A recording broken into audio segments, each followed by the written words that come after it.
With that, I would love to introduce our speaker today. So Nate Walton is a extension specialist. He holds a doctorate in entomology from Michigan State University. He's the consumer horticulture program instructor for the MSU extension up in Leelanau County and the master gardener coordinator for Leelanau, Benzie, and Grand Traverse counties. He enjoys teaching learners of all ages about subjects such as the environment, environmental stewardship, pollinator conservation, and integrated pest management. And with that, Nate, please take it away.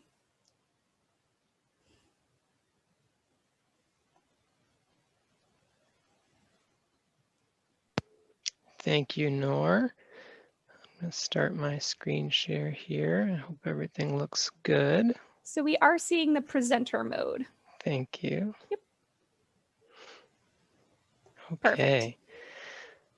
So yes, I am Nate Walton. My pronouns are he, him, and his.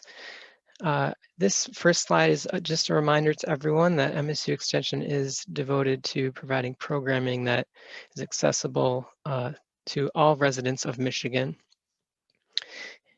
And we endeavor to achieve that goal in all of our programs. I hope that this program also meets that goal. Please reach out to us if it somehow fails in that regard. As Nor mentioned, I am an entomologist. I studied entomology at Michigan State University, working in some agricultural systems, blueberries in West Michigan and apples kind of across the state. And, you know, I've gotten to see a great deal of the state here. I grew up in the Traverse City area. I've seen lots of landscapes, lots of different backyards and front yards. And I'm going to try to give you all some ideas today about how we can make those yards a little bit more friendly to some insects like pollinators.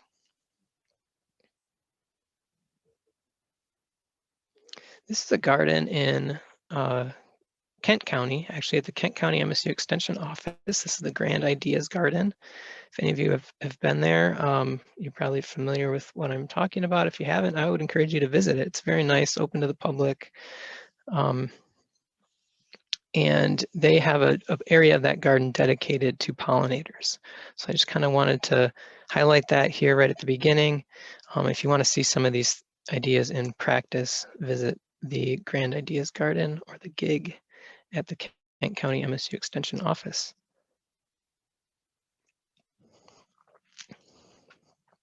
So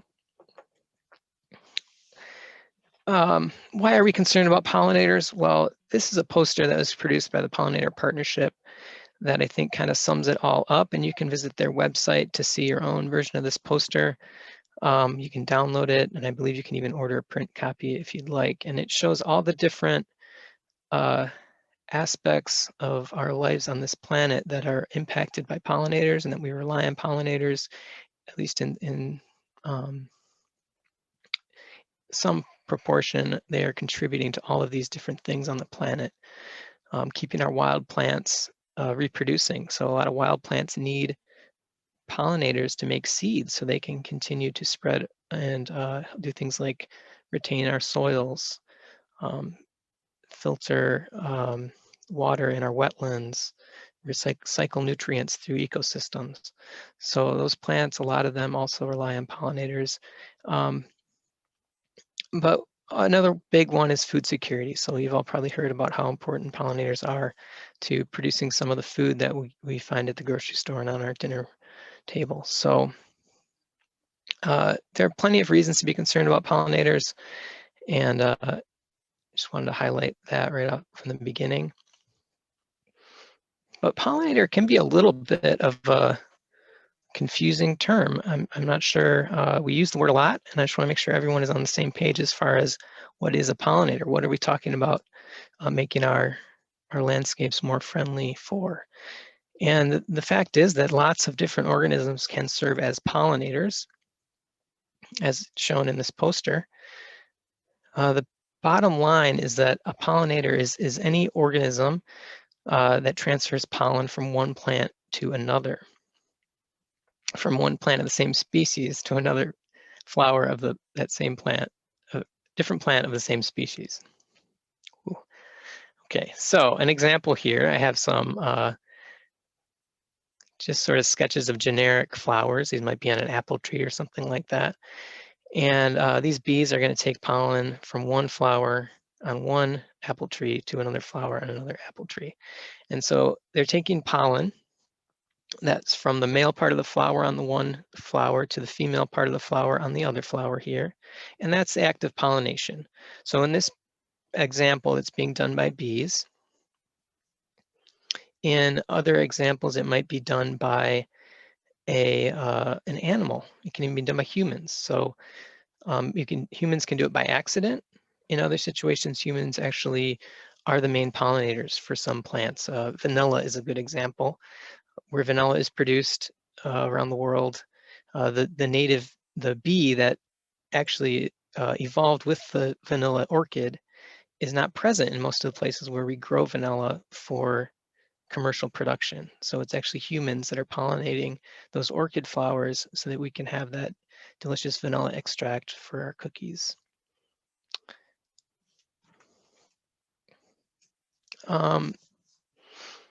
So pollination is simply any transfer of pollen that results in production of a seed. Okay, it can be done by lots of different organisms. They're not doing it for the plant. No, they're actually doing it for themselves. So bees and other pollinators visiting flowers are gathering food. So there's a resource there. Sometimes it's food, sometimes it's another resource. Pollen is a great source of protein and other things like fats that bees need. They feed it to their offspring. And then nectar is another really common reason that insects visit flowers. The nectar is a sugary liquid that they're drinking to give them energy for powering those flight muscles that keep them flying around through the air, back and forth from flower to flower. So they just incidentally, as they're visiting these flowers for pollen and nectar, happen to get pollen on their bodies and transport that pollen to another plant. I want to get this ugly business of pesticides out of the way early. I am going to make reference to this later on in my presentation. But anytime we're talking about conserving pollinators, we need to talk about the interface between pollination and pesticides. And primarily that is going to be happening on the flower. These bees and other pollinators are landing on flowers. They're gathering that pollen. They are feeding it to their young. This is an egg of a solitary bee that has built a nest in a bee hotel. So a cavity here that they put a bunch of pollen in, and they lay an egg on it, and that bee larva is going to hatch out of that. And its entire life is, as a larva, its immature life is spent eating this pollen ball. So if there's any contamination on that pollen in those flowers, that larva is going to be exposed to that. So it's really important to think about. These bees aren't just incidentally landing on flowers, they're consuming any residue that's on there. Similarly with nectar, they're drinking that nectar, taking it up into their bodies. In the case of the honeybee, that's then being transported back to their hive and it's being turned into honey.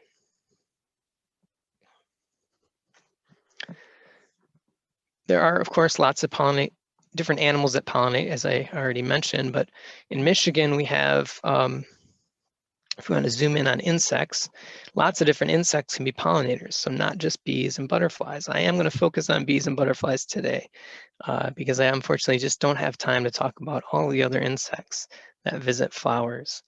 But I do want to just highlight here that beetles, so this is a beetle called the tumbling flower beetle, and flies also do a lot of flower visitation. And some of them are really important pollinators for some of our plants. So don't forget the other insects that are out there on flowers other than the two that I'm going to focus on today. So when I like to talk about pollinator conservation, I want people to know all of the things that will help them do this. I don't want to just tell you plant flowers, build a bee hotel, do A, B, and C, and you're done. I would rather you think about this kind of from an ecological perspective and learning about what these organisms need and what you can provide for them in your yard. So it's really important to think about what is their life cycle, where do they nest, where, what, and when are they foraging for food. I'm not going to be able to tell you all these things today, but I would just like you to keep kind of these things in your mind when you're thinking about your yard and what you're trying to provide habitat for. And one really important one is, how does it survive the winter? Especially in, of course, the northern states, winter is really a key survival stage for a lot of these organisms. And the better they come through winter and get a good start on the following growing season, the more their populations are going to do well. And there are lots of other things to think about, but these are just a few to get your minds working in that direction. So I'm going to kind of go through a quick overview of some butterfly and moth pollinators, and just general aspects of their life cycles. When we think about these kinds of pollinators, of course, butterflies are the ones that come to mind. We think about the iconic monarch butterfly that makes the migration to Mexico and back every year. The swallowtail butterflies that are so prevalent in our summers. The fact is, though, that moths are less noticed. In fact, a lot of them are active in the evening or at night. But moths are probably better pollinators in terms of transferring pollen from one flower to another than butterflies are. So I just want to bring that up. I am going to talk about butterflies a lot, but in terms of helping plants produce seeds, moths are super important, so let's not forget them. So butterflies and moths, their life cycle, it goes through something we call complete metamorphosis. Okay, and so a lot of insects do this. Not all insects have complete metamorphosis, but butterflies and moths definitely do. They start out as an egg. That egg hatches into a larva. That larva then pupates. You're probably familiar with the idea of a chrysalis. In the case of butterflies, their pupa is called a chrysalis, and then they become that adult butterfly. A really important thing to think about when we're talking about conserving butterflies and moths is this complete metamorphosis, this change in their body from the worm-like caterpillar to this butterfly adult. They also change what they eat. Okay, so butterfly kids don't eat the same as the grown-ups. These caterpillars have a chewing mouth part. They're eating plants, as I'm sure if any of you out there are gardeners, they can be a pest in the garden. But then the adult has this siphoning mouth part. It's like a straw that they can coil up, and they uncoil it and they drink nectar from flowers. So they're incapable of chewing any sort of food. So the kinds of foods that they're going to need at these different life stages are different. So when you're thinking about providing food for these pollinators, it's not as simple as just planting flowers, for example. How do they get through the winter? Well, butterflies and moths have a lot of different ways of getting through the winter. So there's really no one size fits all here. This tiger moth caterpillar, a lot of people call this a woolly bear, spends the winter as a caterpillar. So you often see these coiled up under a rock or something in the winter time. And they're ready to go as soon as it warms up enough in the spring. They're already going to be moving around. A lot of them spend the winter as an egg. I don't have a photo of a butterfly egg, but imagine that there's an egg picture here on this slide. Many of them overwinter as a pupa or a chrysalis, as this is a swallowtail chrysalis here attached to a stem. And some of them overwinter as an adult. This is a Compton tortoise shell butterfly that often you'll find these really late in the season. This one is in October. And they look in really bad shape because they've been probably attacked by birds, who knows what. They're still alive, and they'll spend the winter this way. to emerge again in the spring. And these are some of the earliest butterflies you'll see are the ones that spend the winter as an adult, because they're just waiting for it to warm up again enough for them to fly, and you'll see them flitting around in the yard. So in your yards in Michigan,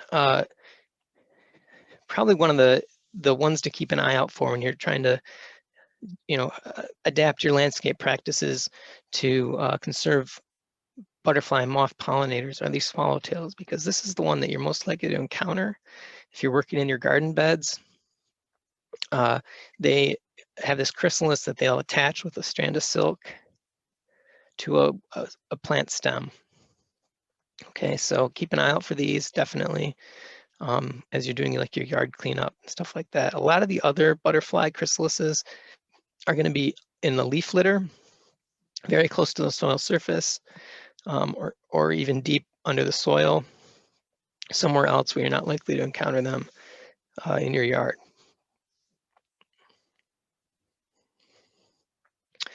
So we've got all these butterfly moth chrysalises and adults sheltering in these areas in the yard.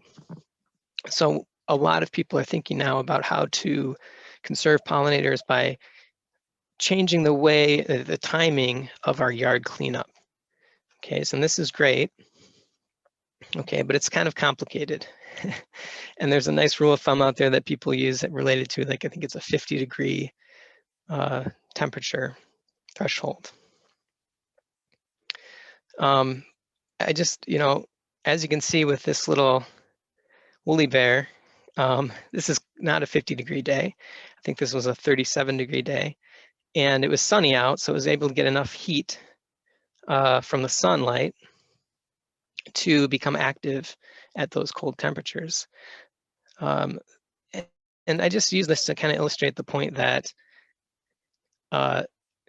insects are very diverse, even within the butterflies and moths, in terms of like what temperature they're able to become active at. And there's just no simple way to say, now it's warm enough, now you can clean up your yard, or wait, don't clean up your yard yet, it hasn't quite been warm enough. That 50-degree rule is a fine rule. I think a slightly better way to think about it would be in terms of growing degree days. And this is a little bit more complicated. I'm not going to get in depth here. You can find maps like this on enviroweather.msu.edu. I'll go ahead and type that into the chat for you all if you're interested in looking deeper into this. But there's a really nice publication that was put out by the Great Lakes Entomologist, and this is freely available for any of you to read online if you'd like to see all the details. But using growing degree days, you can kind of estimate when most of our butterflies and moths in Michigan have completed their development, emerged as butterflies or moths, and flown away from your yard. Okay, and the kind of a good baseline to use is this 100 growing degree days at a base of 50 degrees Fahrenheit. Looking at this map, it shows the dates at which different parts of Michigan have reached that threshold on average, based on temperatures from 71 to 2000. All right, so if you're in this kind of lighter orange area here, you're looking at about the 23rd of April to the 29th of April. On average, you've reached 100 growing degree days at a base of 50 degrees, and it's going to be safe for you to clean up your yard without hurting butterflies or moths.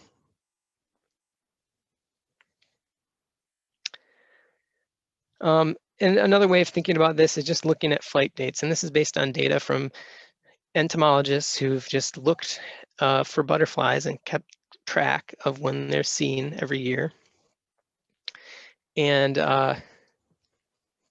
you can see that most of them are active and flying and kind of getting started on their life cycle by the end of May. Okay.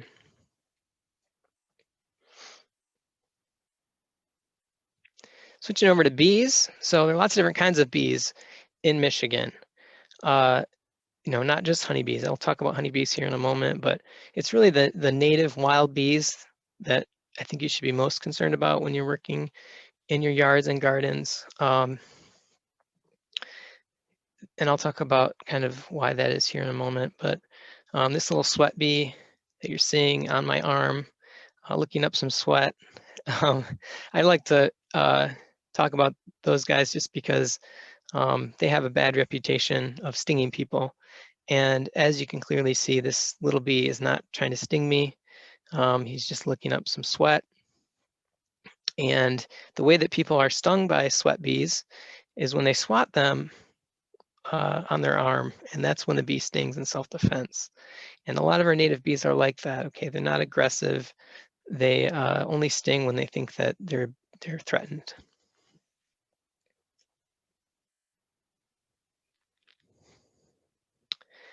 Now the honeybee is native from Europe, so it came over here with European colonists many, many years ago. It is our #1 pollinator in terms of agriculture. So this little bee, is a big heavy lifter in terms of producing seeds for food crops and pollinating things like our fruit crops, apples, things like that we need for good nutritious diet. Our agricultural system, without a doubt, is reliant on this insect and on beekeepers who tending it to produce the food that we all need today. However, because they do have beekeepers taking care of them, I'm not going to talk a lot about honeybees because I want to talk about the other bees that need your help, such as the bumblebee. So bumblebee is a native species. There are about 12 bumblebee species native to Michigan. There are also important pollinators. There are a lot of bumblebees, and you can actually use them. There are commercial bumblebee producers, and some of our growers in Michigan use bumblebee colonies that they purchase from a bumblebee producer and put in their crop fields to help with that pollination. But there are just a lot of wild bees too that help out with our pollination. The bumblebee life cycle is really interesting. So they're social bees. They produce a hive, somewhat like honeybees do, right? They're living together, a bunch of individuals together, but they don't survive the winter that way. So every spring, a new colony is created by a queen. So this queen emerges. She's been sheltering somewhere over the winter. In early spring, she'll come out, go to flowers. So early season flowers are really important for these queen bumblebees. She's going to flowers. She gets pollen and nectar. She establishes a nest. She's gonna start laying eggs, and those eggs will become workers. They're all females. They're all sisters, and the queen will then, once there are enough workers, the queen will stay in the hive. The workers will go out and start doing all the work and getting all the food, the pollen and nectar to keep that colony going all summer. And then late in the summer, you'll see finally some male bumblebees are produced from the eggs that the queen lays. And she's also laying a new generation of eggs that are going to become queens. And when those queens and males hatch out, they're going to mate with each other. The males and all the other workers are going to die once winter comes. But that new generation of queens are going to look for a place to spend the winter and shelter somewhere to get ready for next year. Okay, so where do they spend the winter? So where in your yard might you find queen bumblebees? And maybe these are areas where you won't want to disturb them. Some of them will nest right under your lawn. So they'll actually dig down under the grass in the soil under your turf to shelter for the winter. Some of them will go in what we call like leaf litter or duff. These are needles here, pine needles in my yard. That's kind of an area too where you might see bumblebees spending the winter. The fact is that scientists don't actually know that much about bumblebee queens and how they get through the winter, and it's an active area of research. And you can even contribute to that. I'll talk about that towards the end here. Another place where bumblebees might be in the winter or in the summer is if you see here, this is kind of a thick layer of grass that has been pushed down by the snow over the winter. And there's a tunnel here of a rodent, probably a vole.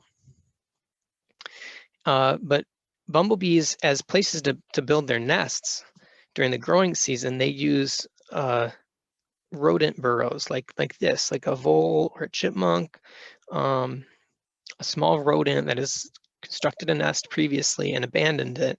The bumblebee will move in and use that location for their nest. And they may also spend the winter in a location like that. Okay, so if you want to conserve bumblebees, think about ways that you can produce or leave areas like this in your yard. Some other bees to think about are solitary bees. So honeybees and bumblebees are these social bees, we call them. They live together in a big hive. A lot of our wild bees don't have a big hive. They don't live in colonies. They just each make their own individual nest. We call them solitary bees.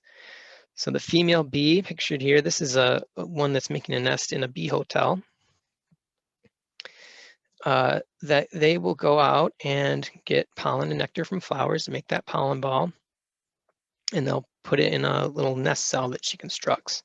Sometimes they'll use mud, chewed up leaves. They'll use actual like chunks of leaf or sections of a leaf that they cut out, depending on the species, the type of bee. They use different materials to construct their nest cells. And inside of that cell, the larva will develop. Okay, and this female bee that's done all that work is going to die after she finished building her nest. It might be a few weeks that she's alive. She'll die. She'll never get to see these offspring. They don't hatch out until the next growing season.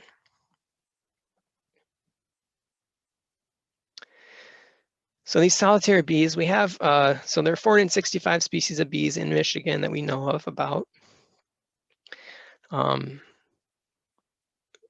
a dozen of those, I think I said, are bumblebees, right? And then we have the European honeybee. All the other bees are solitary bees. Then we have 80% of those solitary bees about nest in the soil. So when you're thinking about bee pollinators and how to take care of them in your yard, a big chunk of those are in the ground. Okay, so I'll try to give you some pointers on how to protect those guys in the soil here in a moment. They have different seasons that they'll come out. Some of them are early season bees, some of them are late season bees. But when they're actively nesting, you'll see these holes in the ground. Sometimes there'll be some soil that's recently been excavated, kicked out. Maybe darker color because it's moist. Sometimes you might not see that soil there. Sometimes they'll hide it. Sometimes they'll build it up into like a little turret around the hole. Lots of different habits that these bees have depending on the species and the type of soil they're working in. But that's kind of what you're looking for. And they'll usually be in a bare area. So maybe if you have a lawn with some patchiness to it, look in those areas for bee nests being built.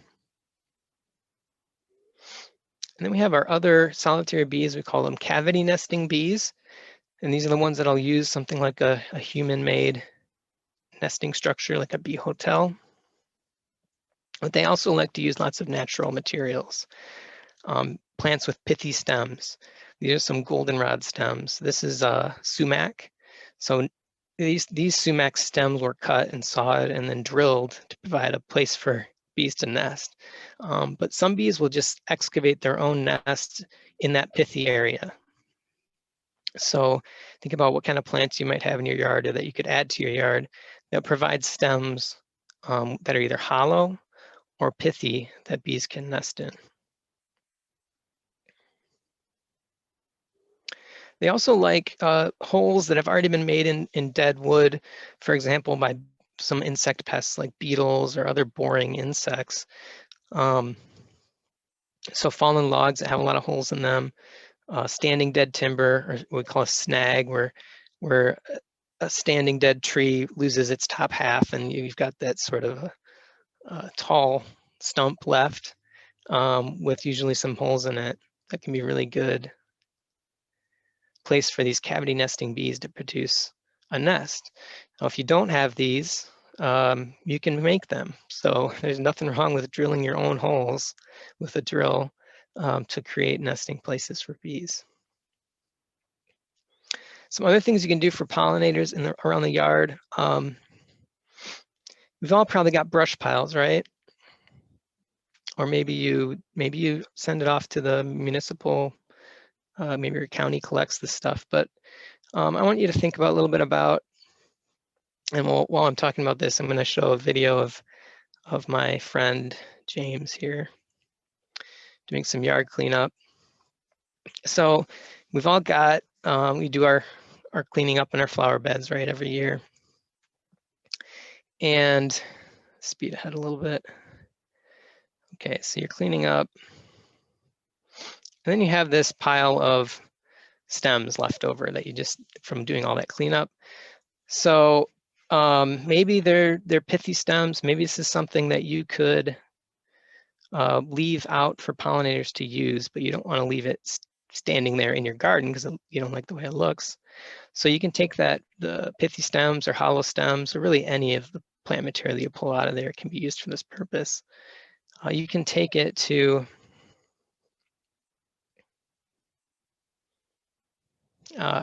you're going to have a compost presentation. I'll let that person talk about that. Take it to a part of your yard and just make a pile. Now this pile I layered some sticks underneath it so that the potential bee nests were not in contact with the soil. They were kind of a little bit up off the ground. They can be dry and good airflow. And that's a great thing to do with that material, and just leave it for bees. Lots of other, you might get snakes making a home there. There's really lots of beneficial things that you can get from creating a habitat like that.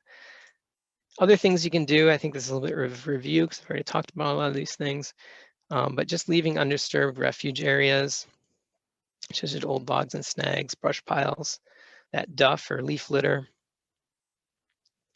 and pithier hollow stems, and then reducing or eliminating pesticide use. So I talked a little bit earlier about how bees and other pollinators can come into contact with pesticides on flowers. Other good things to do for pollinators is to provide them food. So, of course, I talked about pollen and nectar being important foods for pollinators. So how do you provide that? You plant flowers for them, or just leave flowers for them. So you can plant flowers. I'll talk about some ideas here in a minute about that. But reducing or eliminating pesticide use, especially herbicides, like in your lawn. A lot of these things that people think of as weeds in the lawn actually produce flowers and can be beneficial to our pollinators. So think about if you can tolerate some of those dandelions, clovers. You can even seed in some clover into your lawn to provide food for pollinators, and it looks quite nice that way.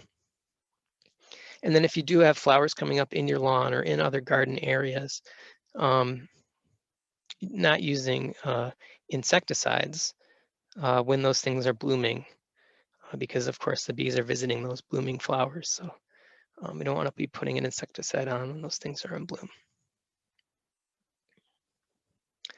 When you're talking about planting flowers, I do like to promote native plants.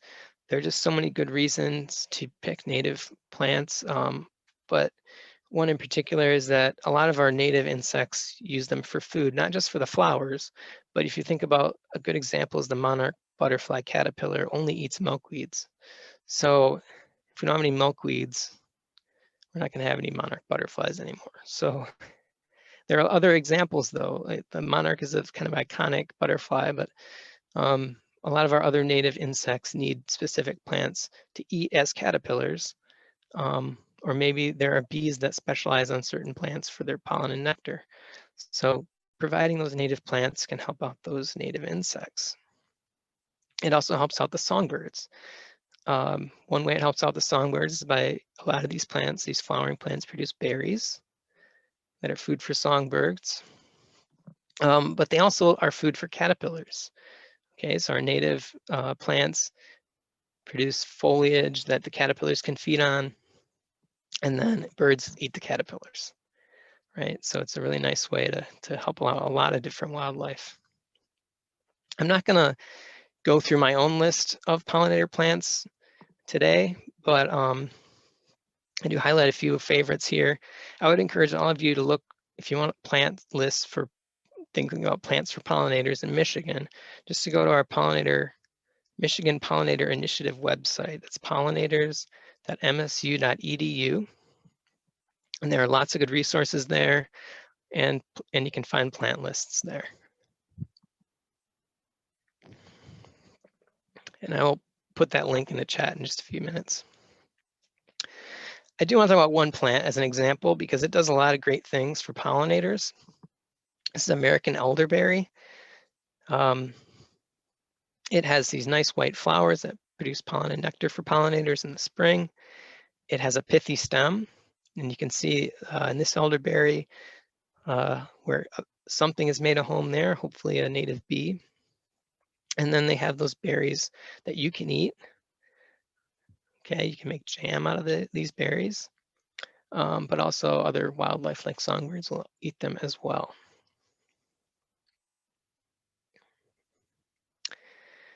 Elderberry is pretty easy to grow. Okay, it does like some heavier soils and moist soils with a slightly acidic pH, but it's fairly easy to take care of.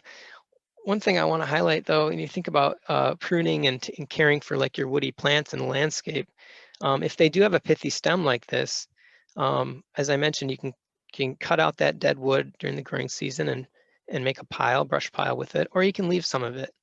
Elderberries tend to hang on to some stems for several years that will be hollow and just dead on the plant. And the bees will love to use those as a home. So think about how you can maybe leave some of that dead wood on those woody landscape plants.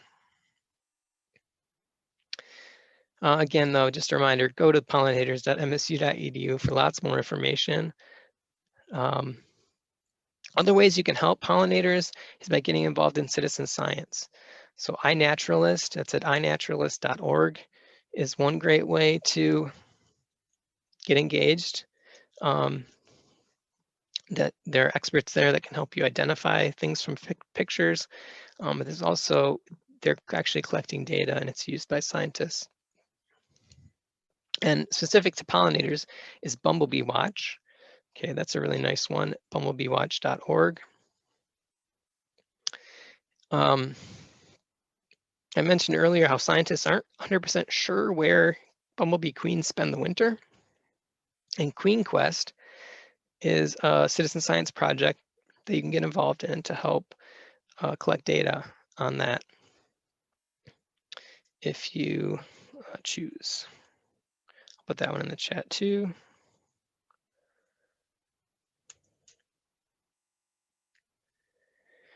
Some other resources, I'm going to paste these right into your chat. The Gardening in Michigan website, migarden.msu.edu. Okay, this is for lots of information about plants and pollinators. The Michigan Natural Features Inventory is a great way to learn about native plants, about endangered insects, endangered plants. A lot of fun there. I mentioned growing degree days. If you want to learn more about growing degree days and how you can use them to predict insect emergence timing, visit enviroweather.msu.edu. And then that article from the Great Lakes Entomologist about the emergence of or activity periods for some of our Michigan butterflies and moths can be found at that link that I just put into the chat. Thanks again. This is just a reminder that we are dedicated at MSU Extension to creating programming that is available to all residents of Michigan and beyond, if possible. And it's time for you to ask me questions. Here is all my contact information. And let's see, Nora, what do we have in the... Yeah, so we have a couple of questions. First off, a question from the chat. Is there any contribution by moss to pollinator habitat? So moths are definitely important pollinators. They're Sorry, I fuzzier. enunciated Yeah. poorly. Okay. Moss. Moss. Oh, Yes. right. Okay. Yeah. Moss is really interesting. It doesn't produce pollen, so it doesn't require pollination. I'm sure somewhere in the world there are so many different kinds of bees and so many different kinds of moss that there probably is an interaction between mosses and bees somewhere that's important. I think that but in Michigan, there's probably not a direct relationship somewhere where like a bee feeds on a moss, but there probably are, just as part of the ecosystem, mosses are important. They may be creating habitat that is important for pollinators. So I definitely would keep them around, include them in your landscape. Absolutely. Also, another question from the Q&A. I was given a bee house filled with tubes to hang outside. I haven't used it because the tubes are fixed and I read that they should be removable to be cleaned between seasons. Could I use this for just one season only? What do you suggest? Yeah, great question. There are a lot of those bee houses out there that are hard to clean or impossible to clean. I would say go ahead and try to use it for a few years, not just 1 year. A lot of the times the bees need to warm up to those things. They might not move into them right away. And it might be, leave it up for a year or two, see if you start to see bees using it. If they are using it, let them use it for another year or two, and then take it down. And you can put it somewhere like in your brush pile, so that the bees will be able to naturally emerge from it as they develop, but then it won't be reused by new bees because it's not in a location where new bees would want to put a nest. That's similarly, I think we're trying to help people now with creating their own bee houses where they just drill holes in a log or something like that. And those can deteriorate naturally. So they'll just as a log out in the woods that a bee might be using, they'll break down naturally. So there's no potential for buildup of pathogens and parasites. And that's the main concern with those bee houses that can't be cleaned, is that bad things will move into them and start hurting the bees. Okay, fantastic. In the same vein of bee houses, is it better to use pithy stems than the ones in bee houses that often look like bamboo? Well, it really depends on what kind of bees you want to help. And I think a diversity of materials is the best thing to do. There is a little bit of a downside with the bamboo or the reed type tube nests because they can sometimes have cracks in them. And those cracks allow for the entrance of parasites and enemies of the bees. So, the bamboo is a nice, cheap option. I wouldn't, it's a good thing to use sometimes, but keep that in mind. Sometimes there are cracks in the bamboo and not always the best for the pollinators. Alrighty. So question about when to clean out some of those garden beds. So we have the EnviroWeather map that has the degree days for bees, but is there a difference? When is it safe to clean raised beds as opposed to like in-ground garden beds? Yeah, well,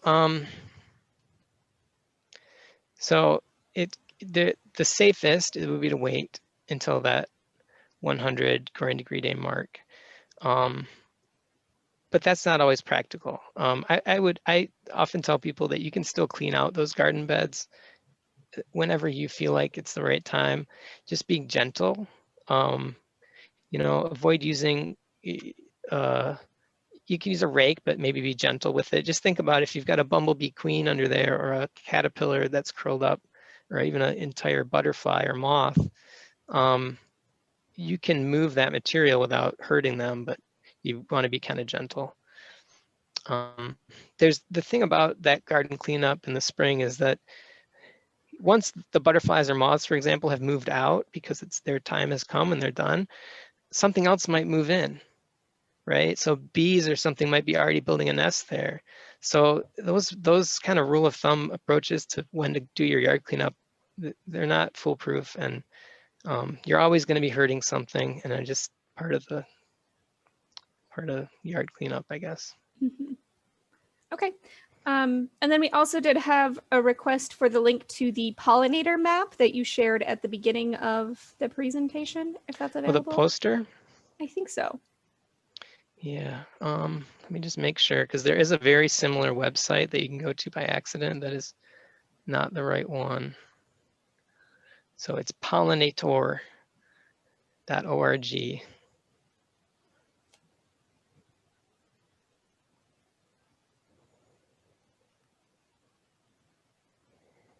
Fantastic. That's the Pollinator Partnership. So you could also just like Google Pollinator Partnership. And I think this program with all of these partners, they put out like a different one of these different pollinator posters. Is it every year? Because it seems like there's always a cool new one coming out. Yeah, I think it is every year. Okay. And then in terms of the garden cleanup, going back to that for a bit, is adding soil to these areas considered the same kind of disturbance? It's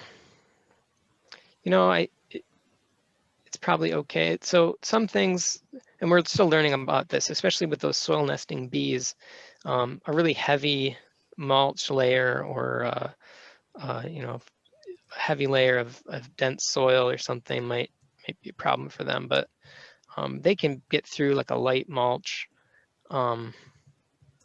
Most people think, most scientists are on board with that, but we don't really know, and that's kind of an active area of research. These are a lot of things that frankly haven't been looked into that deeply until recently. So we're still learning a lot about it. I would say just kind of try to use your best common sense in terms of what a little critter is going to be able to get through or not. Mm-hmm. Fantastic. So that looks like, sorry, just a moment. It looks like that is all of our questions at the moment. If anyone else has other questions, please do feel free to continue sharing those in the Q&A box. But with that, Nate, I really do want to thank you, and I'm going to take back over the screen share here. Just to say thank you again so much for joining us in this series. As always, do feel free to reach out to us via the contact form on our website with any questions. That's vanburen.cd.org/contact. That's also how you can sign up for our newsletter. These videos are all recorded and those will be uploaded hopefully next week. There's a little bit of processing we have to do, but they'll be available on our YouTube page, and we will link that from our Facebook as well. And then, of course, do find us on Facebook at Van Buren CD for upcoming events or other information. With that, I hope everybody will be able to join us for tomorrow's presentation as well. Our very own Erin Fuller will be discussing songbird habitat and making a bird-friendly backyard, which I think is a really great pairing with what we learned here today. So I hope to see you all there. You can use the same link from the same email. If you're registered for one of these, that link works for all of them. So with that, I hope to see you all there and have a wonderful afternoon.